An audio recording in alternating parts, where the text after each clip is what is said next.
GBA ಚುನಾವಣೆಗೆ ಸಮಯ ಕೋರಿ ಸುಪ್ರೀಂಗೆ ರಾಜ್ಯ ಸರ್ಕಾರ ಅರ್ಜಿ ಸಲ್ಲಿಸಿದೆ. ಶನಿವಾರವೇ ಸುಪ್ರೀಂ ಕೋರ್ಟ್ಗೆ ರಾಜ್ಯ ಸರ್ಕಾರ ಅರ್ಜಿ ಹಾಕಿದೆ. ಸೆಪ್ಟೆಂಬರ್ 30ರವರೆಗೆ ಜಿಬಿಎ ಚುನಾವಣೆಗೆ ಕಾಲಾವಕಾಶವನ್ನ ಸರ್ಕಾರ ಕೇಳಿದೆ. ಜೂನ್ 30ರ ಒಳಗೆ ಜಿಬಿಎ ಚುನಾವಣೆ ನಡೆಸೋದಕ್ಕೆ ಆಯೋಗ ಮುಂದಾಗಿತ್ತು. ನೀವು ದಿನ ನಿಗದಿ ಮಾಡದಿದ್ರೆ ನಾವೇ ಘೋಷಿಸ್ತೀವಿ ಅಂತ ಆಯೋಗ ಹೇಳಿತ್ತು. ಶುಕ್ರವಾರ ತಾಕೀತು ಮಾಡಿತ್ತು ಆಯೋಗ. ಶನಿವಾರ ಸುಪ್ರೀಂ ಕೋರ್ಟಿಗೆ ಸರ್ಕಾರ ಅರ್ಜಿ ಹಾಕಿದೆ.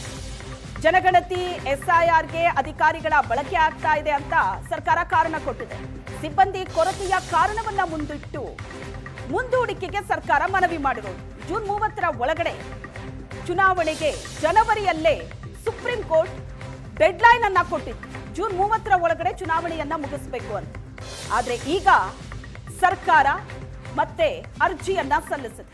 ಜೂನ್ 30ರೊಳಗಡೆ ಚುನಾವಣೆ ಮುಗಿಸೋದಕ್ಕಾಗಲ್ಲ, ಸೆಪ್ಟೆಂಬರ್ 30ರ ತನಕ ನಮಗೆ ಸಮಯಾವಕಾಶ ಬೇಕು ಅಂತ ಕೋರಿ ರಾಜ್ಯ ಸರ್ಕಾರ ಸುಪ್ರೀಂಗೆ ಅರ್ಜಿಯನ್ನ ಸಲ್ಲಿಸಿರೋದು. ಮತ್ತೆ ಸಮಯ ಕೇಳಿದೆ.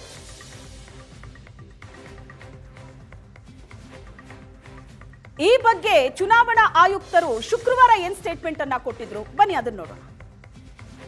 ಹಾಗಾಗಿ ನಾನು ಅವರಿಗೆ ಹೇಳಿದ್ದೇನೆ, ಈ 14ರಿಂದ ಜೂನ್ 24 ಮೇ ಅಂತದು ಜೂನ್ 14ರಿಂದ ಜೂನ್ 24ರ ಅವಧಿಯಲ್ಲಿ ನಾನು ಚುನಾವಣೆ ಮಾಡಬೇಕಾಗಿದೆ, ಘೋಷಣೆ ಮಾಡಬೇಕಾಗಿದೆ, ದಿನಾಂಕವನ್ನು ನಿಗದಿಪಡಿಸುವುದಿದೆ. ಈ ದಿನಾಂಕಗಳಲ್ಲಿ 10 ದಿವಸಗಳಲ್ಲಿ ಯಾವುದಾದ್ರೂ ಒಂದು ದಿನಾಂಕವನ್ನು ನೀವು ಕೂಡ ಸಜೆಸ್ಟ್ ಮಾಡಬಹುದು ಅಂತ ನಾನು ಅವರಿಗೆ ಕನ್ಸಲ್ಟ್ ಮಾಡಿದೆ, ಸಮಾಲೋಚನೆ ಮಾಡಿದೆ. ಹೀಗಾಗಿ ಅವರು ತಮ್ಮದೇ ಆದಂಥ ಒಂದು ಇನ್ಪುಟನ್ನು ಕೊಟ್ಟಿದ್ದಾರೆ. ನಾನು ಇನ್ನೂ ಒಂದು ವಾರ ಆದ ನಂತರ ಚುನಾವಣಾ ದಿನಾಂಕಗಳನ್ನು ತಮ್ಮೆಲ್ಲರನ್ನು ಕರೆದಿ, ಏನು ಮೀಡಿಯಾದವ್ರನ್ನೆಲ್ಲ ಚಾನೆಲ್ಲು ಪ್ರಿಂಟ್ ಮೀಡಿಯಾ ಎಲ್ಲವ್ರನ್ನ ಕರೆಸಿ ಚುನಾವಣಾ ದಿನಾಂಕವನ್ನು ನಿಗದಿಪಡಿಸುವುದು ಉಂಟು. ಇವತ್ತು ಇಷ್ಟು ಆಗಿರೋದು. ಯಾಕಂದರೆ ಇದು ಪೋಸ್ಟ್ಪೋನ್ ಮಾಡುವಂಥ ಏನು ಅಧಿಕಾರ ನನ್ನ ಹತ್ರ ಇಲ್ಲ. ಇದು ಅಧಿಕಾರ ಇರೋದು ಸುಪ್ರೀಂ ಕೋರ್ಟ್ನಲ್ಲಿ ಇರೋದು. ಹೀಗಾಗಿ ಚುನಾವಣೆ ಮುಗಲೇಬೇಕಾಗಿದೆ, ಚುನಾವಣೆಯನ್ನು ನಡೆಸಲೇಬೇಕಾಗಿದೆ. ಇದಿಷ್ಟು ನಿಮಗೆ ವಿಷಯ. ಹೀಗಾಗಿ ನಾನು ಅವರಿಗೆ ಹೇಳಿ, ಜಿಬಿಎ ಚುನಾವಣೆ ವಿಚಾರವಾಗಿ ಸಿಎಂ ಮತ್ತು ಡಿಸಿಎಂ ಜೊತೆ ಸುರ್ಜೇವಾಲಾ ಸಭೆ. ಜಿಬಿಎ ಚುನಾವಣೆ ಮುಂದೂಡೋ ವಿಚಾರವಾಗಿ ನಡೆದಿದ್ದಂತ ಹೈ ವೋಲ್ಟೇಜ್ ಸಭೆ ಇದು. ಸಿಎಂ ಕಾನೂನು ಸಲಹೆಗಾರ ಶಾಸಕ ಪೊನ್ನಣ್ಣ ಈ ಸಭೆಯಲ್ಲಿ ಭಾಗಿಯಾಗಿದೆ. ಚುನಾವಣೆ ಕೆಲಸಕ್ಕೆ ನಿಯೋಜನೆಗೊಂಡವರು ಜನಗಣತಿ ಕೆಲಸದಲ್ಲಿದ್ದಾರೆ. ಜನಗಣತಿ ಎಸ್ಐಆರ್ನಲ್ಲಿ ನೌಕರರು ಕಡ್ಡಾಯವಾಗಿ ಭಾಗಿಯಾಗಬೇಕು. ಚುನಾವಣಾ ಕರ್ತವ್ಯಕ್ಕೆ ಸಿಬ್ಬಂದಿ ಕೊರತೆ ಅಂತ ಸಿಎಂ ಕಾನೂನು ಸಲಹೆಗಾರ ಪೊನ್ನಣ್ಣ ಹೇಳಿಕೆ ಕೊಟ್ಟಿದ್ದಾರೆ. ಸಿಬ್ಬಂದಿ ಕೊರತೆ ಬಗ್ಗೆ ಸುಪ್ರೀಂ ಕೋರ್ಟ್ಗೆ ಮನವರಿಕೆ ಮಾಡಿಕೊಡ್ತೀವಿ. ಎಷ್ಟು ಸಿಬ್ಬಂದಿ ಲಭ್ಯ, ಕೊರತೆ ಎಷ್ಟಿದೆ ಅಂತ ಸುಪ್ರೀಂ ಕೋರ್ಟಿಗೆ ಹೇಳ್ತೀವಿ. ಸುಪ್ರೀಂ ಕೋರ್ಟ್ಗೆ ಅರ್ಜಿ ಸಲ್ಲಿಸೋದ್ರ ಬಗ್ಗೆ ಸಿಎಂ ಕಾನೂನು ಸಲಹೆಗಾರ ಪೊನ್ನಣ್ಣ ಹೇಳಿಕೆಯನ್ನ ಕೊಟ್ಟಿದ್ದಾರೆ.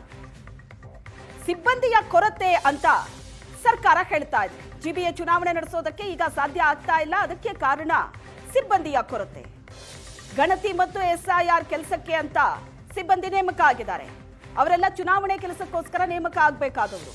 ಹಾಗಾಗಿ ಸಿಬ್ಬಂದಿಯ ಕೊರತೆ ಇರೋದ್ರಿಂದ ಚುನಾವಣಾ ದಿನಾಂಕವನ್ನ ಮುಂದೂಡಿ, ಅಂದ್ರೆ ಚುನಾವಣೆ ನಡೆಸೋದಕ್ಕೆ ಮತ್ತೊಂದಷ್ಟು ಸಮಯಾವಕಾಶ ಕೊಡಿ ಅಂತ ಸರ್ಕಾರ ಹೇಳ್ತಾ ಇರೋದು.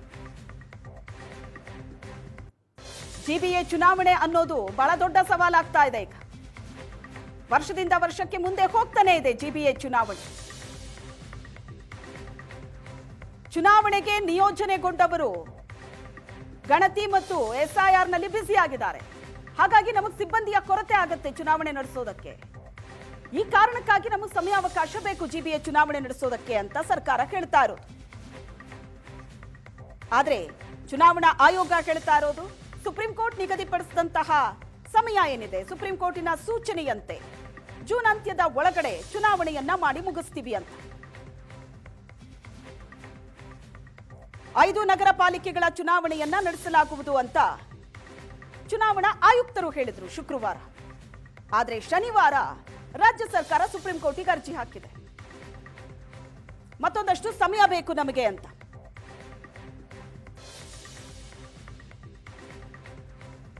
ಆದ್ರೆ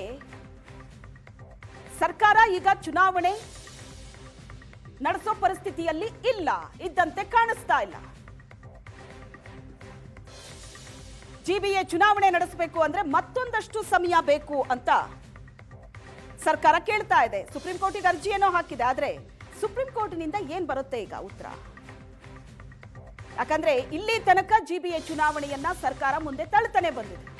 ಸುಪ್ರೀಂ ಕೋರ್ಟೇ ಡೆಡ್ಲೈನ್ ಕೊಟ್ಟಿದೆ, ಜೂನ್ 30ರೊಳಗಡೆ ಚುನಾವಣೆ ಮುಗಿಸಿ ಅಂತ. ಈಗ ಅದನ್ನೂ ಕೂಡ ರಾಜ್ಯ ಸರ್ಕಾರಕ್ಕೆ ಸಾಧ್ಯವಾಗ್ತಿಲ್ಲ.